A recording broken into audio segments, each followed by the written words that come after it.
भाजपा नेता बोले, देश की न्यायिक व्यवस्था की नज़र में ही गोविंद सिंह झूठे, जनता के वफादार कैसे होंगे।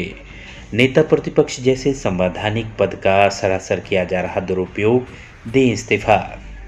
भाजपा प्रदेश कार्य समिति सदस्य डॉक्टर रमेश दुबे ने मध्य प्रदेश विधानसभा में नेता प्रतिपक्ष जैसे महत्वपूर्ण पद पर बैठे डॉक्टर गोविंद सिंह को आड़े हाथों लेते हुए कहा कि उनकी फितरत में प्रशासन पर दबाव बनाना शुरू से ही है। उसी गुमान में उन्होंने माननीय उच्च न्यायालय पर उंगली उठाई और पक्षपात का झूठा आरोप लगाया, लेकिन यहाँ उनको मुंह की खानी पड़ी क्योंकि माननीय उच्च न्यायालय ने उन पर जुर्माना लगाते हुए यह कहा कि उन्होंने जो एप्लीकेशन लगाई है उससे स्पष्ट है कि वह हाईकोर्ट की खंडपीठ पर झूठे आरोप लगाकर दबाव बनाना चाहते हैं। उनका कोई अन्य गुप्त उद्देश्य इसमें छिपा है, इसलिए न्यायालय ने उनकी इस गतिविधि को गलत मानते हुए जुर्माना ठोका है।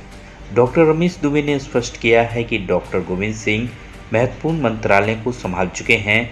वो अपनी आदतों के अनुसार ही इस प्रकार के आचरण करते हैं, जातिवाद का आरोप दूसरों पर लगाते हैं जबकि खुद ही जातिवाद फैलाते हैं। इस बार के विधानसभा चुनाव में आम जनता इसका जवाब जरूर देगी, ऐसी हम सभी आशा नहीं पूर्ण विश्वास भी है। डॉक्टर रमेश दुबे ने बताया कि पिछले दिनों गोविंद सिंह ने जो आरोप एसपी भिंड पर जातिगत नियुक्तियों के संबंध में लगाए हैं वो उनकी उच्च मानसिकता का प्रतीक है। रमेश दुबे ने कहा कि वो अपने पिछले कार्यकाल को देखें, उन्होंने कितने जिला पुलिस कप्तानों पर दबाव बनाकर अपने चहेतों को थाना इंचार्ज और टीआई बनवाया।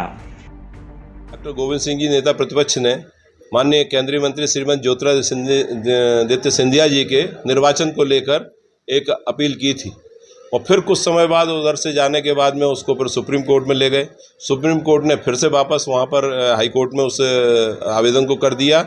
इस बात को लेकर माननीय हाई कोर्ट ने जो आदेश परसों दिया है उसके बारे में मैं जानकारी देना चाहता था।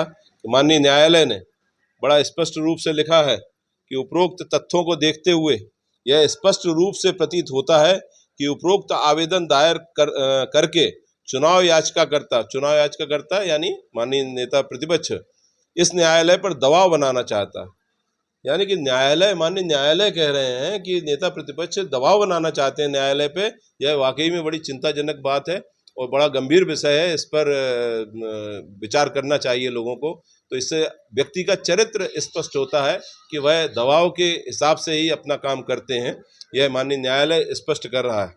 न्यायालय का निर्णय ही हमारे यहाँ सर्वमान्य होता है, खंडपीठ। और इसलिए उसने खंडपीठ के खिलाफ कुछ झूठे आरोप लगाए, यानी खंडपीठ पर भी झूठे आरोप नेता प्रतिपक्ष के द्वारा लगाए गए।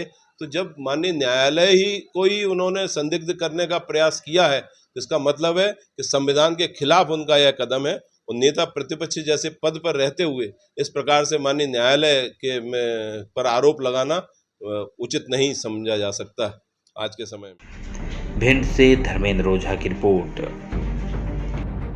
CEN न्यूज देश प्रदेश की ताजा तरीन खबरों के लिए CEN न्यूज को सब्सक्राइब करें और रहें पल पल की खबर से हर पल बाखबर।